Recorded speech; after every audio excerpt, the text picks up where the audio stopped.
देखिए, जिससे तबादला नीति को लेकर पूरा शिक्षक समाज असहज है, उस तबादला नीति को लेकर जो सच अब धीरे धीरे छन कर बाहर आ रहा है, वो सच यही बता रहा है कि मिस्टर सिद्धार्थ ने कानून को अपने हाथ में लिया है।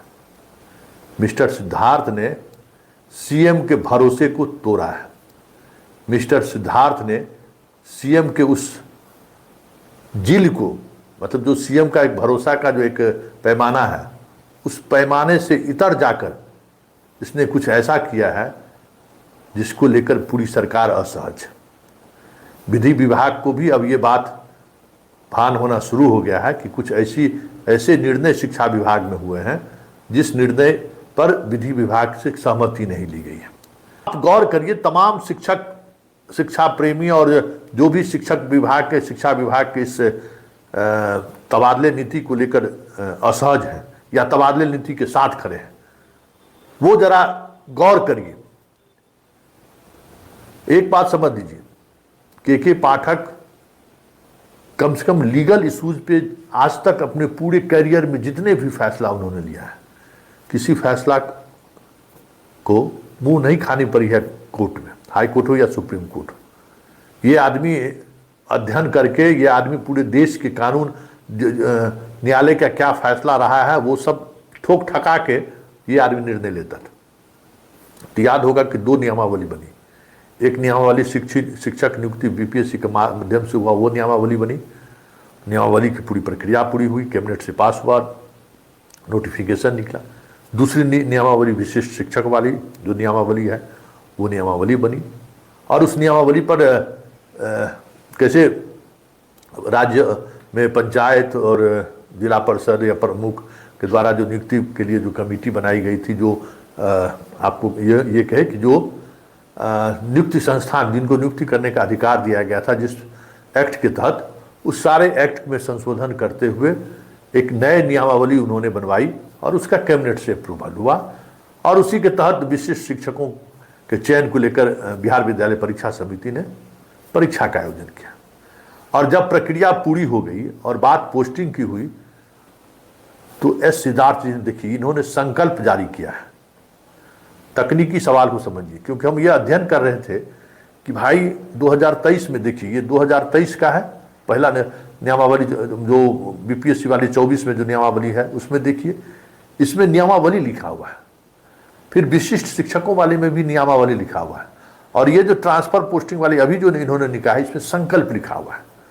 तो हमारे लिए यही समझना बड़ा मुश्किल था कि भाई, क्योंकि हम पढ़ रहे थे बार बार कि कुछ ना कुछ लोचा है, क्योंकि जो फैसला सिद्धार्थ ने लिया है वो फैसला कैबिनेट का अप्रूवल तो है नहीं। तो ये जनाब निकाले क्या है भाई? पढ़ते पढ़ते पढ़ते पढ़ते पढ़ते मित्र मंत्री से भी सलाह लेते लेते समझ में आया कि जब ऊपर से देखना है, ये सब तो नियमावली है भाई, ये संकल्प। अब नियमावली और संकल्प में क्या फर्क है, इसको समझना था।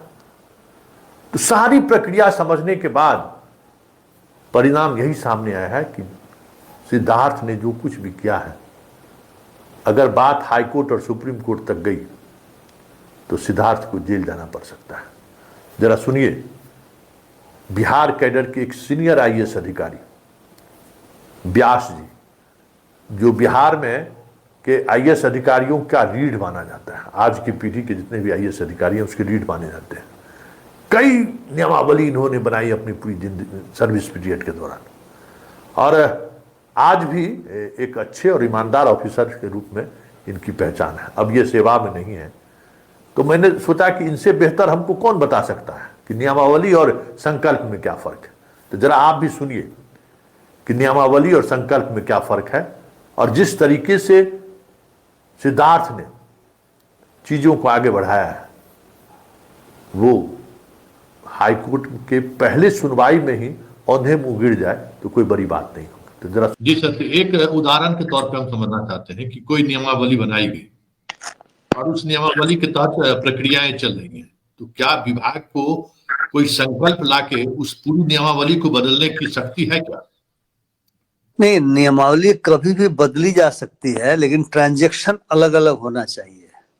जैसे फर्ज किया जाए कि कोई ट्रांजैक्शन किसी नियमावली के तहत बकायदा एडवर्टाइज करके की जा रही है, लोगों को पता है कि इस प्रक्रिया के माध्यम से इस नियमावली के अंतर्गत हमारे केस को डील किया जाएगा, और आप उसको बदलना चाहते हैं तो आपको बदलने में कठिनाई होगी, लॉ डिपार्टमेंट सहमत नहीं होगा। दूसरे ट्रांजैक्शन के लिए जैसे कई बार ऐसा होता है कि किसी नियमावली के तहत कोई एडवर्टीजमेंट निकलता है, ठीक है, रिक्रूटमेंट का आमतौर से हम इसको R&R नियमावली भी कई बार कहते हैं, रिक्रूटमेंट अपॉइंटमेंट इस तरह नियमावली भी कहते हैं, उसमें सारी चीजें रहती हैं, ट्रांसफर चीजें भी रहती है। तो अगर उसमें जो भी चीज हो उसमें यदि हमें बदलाव करना होगा दूसरे ट्रांजैक्शन के लिए, तो हम इसी प्रक्रिया का पालन करेंगे और उस हद तक उस नियमावली को हम संशोधित कर देंगे। मान लीजिए उसमें ट्रांसफर का जिक्र नहीं हो, ठीक है, उसमें केवल R&R हो, रिक्रूटमेंट रूल्स केवल हो, है ना, प्रमोशन रिक्रूटमेंट सब हो, और जो ट्रांसफर हम ट्रांसफर को लाना चाहते हैं तो ट्रांसफर बेसिकली पॉलिसी से तय होती है, ठीक है। तो अब पॉलिसी अगर हम बना रहे हो, मान लीजिए नियमावली में वो ऑलरेडी दिया हुआ है, तो दिया हुआ है तब तो इस प्रक्रिया का पालन करके उस हद तक उसे संशोधित करना होगा। अगर उसमें ट्रांसफर का जिक्र नहीं किया गया हो, मतलब उदाहरण के लिए मैं बोल रहा हूँ, और यदि हम कोई ट्रांसफर की पॉलिसी बनाना चाहते हैं तो फिर रूल ऑफ एक्सट्रीम बिजनेस के तहत देखेंगे कि यह शक्ति किसको है। यदि विभाग को है तो विभाग करेगा, और यदि मुख्यमंत्री को है। मेरी जानकारी में जो ये सरकार 2005 में आई थी, फिर 2007 में फिर आई थी, नहीं उसके बाद 2005 में 2 बार शायद इलेक्शन में थे, तो उसने कई बार रूल ऑफ एक्सट्रीम बिजनेस में संशोधन किया, और एक संशोधन अगर खत्म नहीं हो गया हो तो उसमें यह था, मतलब जब तक मैं सेवा काल में था तब तक खत्म नहीं हुआ था, तो उसमें था कि कोई भी पॉलिसी कोई भी विभाग बनाना चाहे उसे मुख्यमंत्री की सहमति आवश्यक होगी, तो सहमत से पॉलिसी को बदल देंगे, ठीक है। और आप ध्यान रखिए, जो मैंने पढ़ा आर्टिकल 13 के बारे में, उसमें पॉलिसी शब्द नहीं कहा गया है, उसमें रूल की बात कही गई, बाई लॉज की बात कही गई, नोटिफिकेशन की बात की गई है, ठीक है ना, हैविंग फोर्स ऑफ लॉ की बात कही गई, कस्टम्स की बात कही, यूसेज की बात कही गई। तो ये लीगल पोजीशन है। अच्छा सर, अगर मान लीजिए कोई नियमावली बनाई हुई और उस नियमावली में अपॉइंटमेंट प्रोसेस से लेके ट्रांसफर प्रोसेस से लेके उनके खिलाफ अनुशासनात्मक कार्रवाई से लेके सारी प्रक्रिया उसमें है, और उसी नोटिफिकेशन के आधार, उसी नियमावली के आधार पर, जैसे आपने कही कि परीक्षाएं भी हुई, अपॉइंटमेंट का प्रोसेस भी हुआ, सब कुछ हुआ, और जब प्रक्रियाएं पूरी हो गई, अब जब पोस्टिंग होने की बारी हुई, तो फिर हम एक नया संकल्प लाए, और उस संकल्प में नियमावली में जितने भी प्रावधान थे ट्रांसफर पोस्टिंग की, वो सारे प्रावधान हमने बदल दिए। तो क्या ये प्रावधान बदलने के लिए क्या उन चीजों को कैबिनेट में मतलब मंत्री अपने स्तर से बदल सकते हैं, बिना जेडी में गए हुए, बिना वित्त विभाग गए हुए, बिना फिनांस विभाग, बिना लॉ डिपार्टमेंट में गए हुए, बिना कैबिनेट में गए हुए? क्या कोई प्रधान सचिव मुख्यमंत्री से मौखिक मान लीजिए सहमति लेकर ऐसा कर सकते हैं क्या? देखिए, सामान्यतया जब लोग रिक्रूटमेंट का एडवर्टीजमेंट निकालते हैं तो उसमें यही मेंशन रहता है कि यह जो रिक्रूटमेंट निकल रहा है फलानी नियमावली के तहत, ये जो हो रहा है नियमावली के तहत हो रहा है, उसमें नहीं लिखते कि आपका भविष्य में ट्रांसफर इसी नियमावली के तहत किया जाएगा। यदि ऐसा लिखा हुआ हो तो एक ट्रांजेक्शन माना जाएगा, यदि नहीं लिखा हुआ हो तो अपने लोगों को बताया नहीं कि आपके ट्रांसफर के लिए हम क्या कार्रवाई करेंगे। लेकिन यदि उस नियमावली में ट्रांसफर पॉलिसी अंकित है, ट्रांसफर के नियम अंकित है, प्रमोशन के नियम अंकित हैं, तो आप दूसरी नियमावली बना करके उसको सुपरसीड करेंगे, और नियमावली बनाने की प्रक्रिया मैंने आपको निवेदित किया वही प्रक्रिया सबके लिए होगी। संकल्प ला के उसको आप निरस्त नहीं कर सकते ना। अगर वह संकल्प आपने इसी प्रक्रिया का संकल्प, फिर संकल्प नाम भले ही रहेगा लेकिन वो हो जाएगा नियमावली, तो उस नियमावली में कोई भी संशोधन आप उसी प्रक्रिया के माध्यम से करेंगे जिस प्रक्रिया से आपने नियमावली बनाई थी, और नियमावली बनाने की प्रक्रिया निर्धारित है।